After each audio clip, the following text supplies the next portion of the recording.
आप देख रहे हैं समस्तीपुर शहर न्यूज।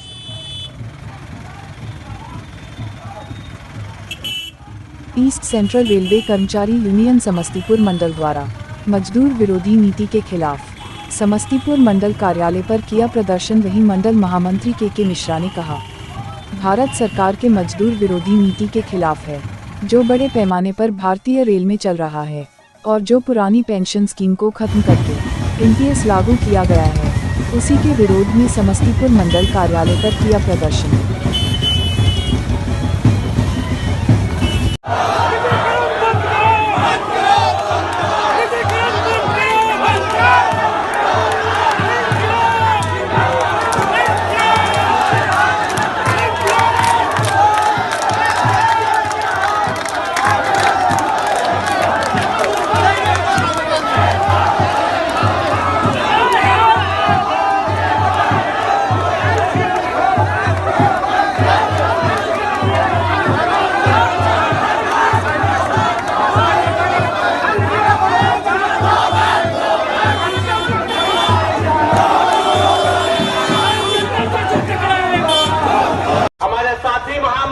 आपको बतलाने का काम करेंगे।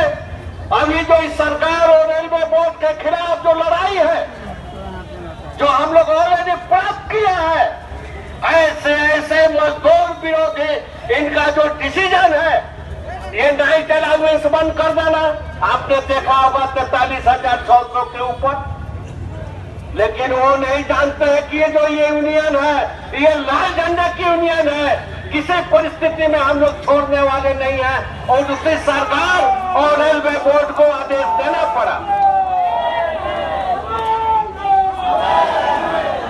आपने इस प्रोग्राम को करने का काम किया है, इसके लिए मैं आपको, आपके जो लीडरशिप है, मिश्रा जी हैं, उनको मैं बहुत बहुत हार्दिक धन्यवाद देता हूं।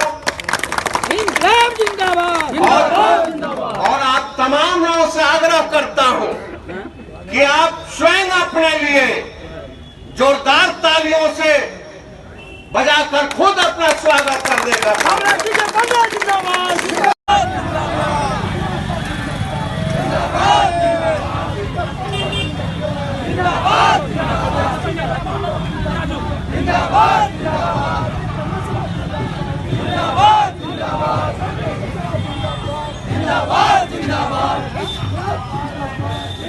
सरकार के मजदूर विरोधी नीति के खिलाफ है। निजीकरण जो बड़े पैमाने पर भारतीय रेल में चल रहा है और जो पुरानी पेंशन स्कीम को ख़त्म करके एनपीएस लागू किया गया है, उसी के विरोध में ये प्रदर्शन का आयोजन मंडल कार्यालय पर किया गया है। अच्छा, क्या नाम हुआ? के Mishra, divisional secretary ECRKU Samastipur.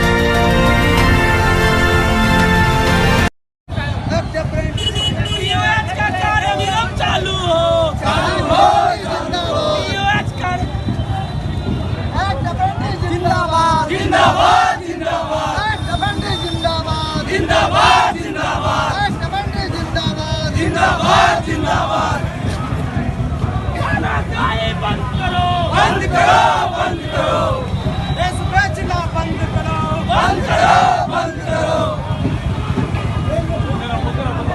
जो है सो 3 साल पे लिया गया है। जब आप हमको बहाली ही नहीं दे रहे हैं तो 20% का हम कोटा को लेके कहाँ जाएंगे? लोगों का ठीक है, कोटा हम लोग को जो 20% दिया हो गया वो तो बहाल कर ही नहीं रहा है। 3 साल पे बहाली 5 वर्षीय योजना बना के रखा हुआ है सरकार, भारत सरकार ने रेलवे को। और हम लोग को काम करवा के, हम लोग स्किल्ड लोग हैं जो पूरा काम रेलवे को जानते हैं, लेकिन हम लोगों को हाथ काटने का काम किया है भारत सरकार ने। 20% दे के क्या कीजिएगा? 20% तो हम लोग का फायदा मिल नहीं रहा। हम लोग निजीकरण के खिलाफ अपनी आवाज़ को बुलंद कर रहे हैं। आज देश में रेल के कर्मचारियों के साथ जो भेदभाव हो रहा है, इसी देश में जब कोरोना आया, कोरोना काल चला, तो रेल के कर्मचारियों ने अपनी जी जान एक करके रेल की पटरियों को सहेज करके रेल चलाने का काम किया है। आज उन्हीं पे सबसे पहले निजीकरण और निगमीकरण की मार है। आप देख सकते हैं कि जो हमारा रेलवे अस्पताल है वो बेसिक इंफ्रास्ट्रक्चर के बिना है। आप देख सकते हैं जो कारखाना है हमारा, जो एक समय प्रोडक्शन यूनिट, और उसको बंद करने के लिए नाना प्रकार का हथकंडा अपनाया जा रहा है, जिसमें से कि मुख्यतः C कैटेगरी का जो मामला है। आप उसको बनाने में करीब करीब उस समय के तत्कालीन मुख्यमंत्री मतलब कि रेल मंत्री का ये प्रावधान था कि कारखाना के कर्मचारियों को अगर जिस समय में वैगन नया प्रोडक्शन करने के लिए मटेरियल ना मिले तो उसमें वो दूसरे वैगन का रिपेयर करके और उसका प्रोडक्शन कर जो है तरह तरह से प्रोडक्शन को जारी रखे। लेकिन अब जब उसका निजीकरण कर दिया जाएगा, जब मटेरियल नहीं आएगा लोगों के पास और जिस दिन कर्मचारी आइडल बैठेगा तो उसकी भुखमरी हो, उसके पदोन्नति से लेकर के उसकी आजीविका पे इसका प्रभाव हो। और इन्हीं सभी मुद्दों को लेकर के आज हम विरोध कर रहे हैं। हमारा विरोध प्रदर्शन सिर्फ एक खास किसी मुद्दे को लेकर के नहीं, लेकिन आज जो देश का युवा है जो रेल में नौकरी करने आ रहा है, आप बताइए कि उसको जिस तरीके से पेंशन विहीन किया जा रहा है, जिस तरीके से रेलवे में तेजस जैसी ट्रेनें लाई जा रही हैं जो आम आदमी के जेब पे सबसे ज़्यादा प्रतिकूल असर डाल रही हैं, हम इन सभी मुद्दों को लेकर के विरोध कर रहे हैं। हमारा मुद्दा एक खास संवर्ग और तबका नहीं, पूरा देश। हम मानते हैं कि देश में रेल की जो पटरियाँ हैं वो इस देश के मजदूरों के द्वारा, इस देश के किसानों के द्वारा और तमाम लोगों के लिए बनाई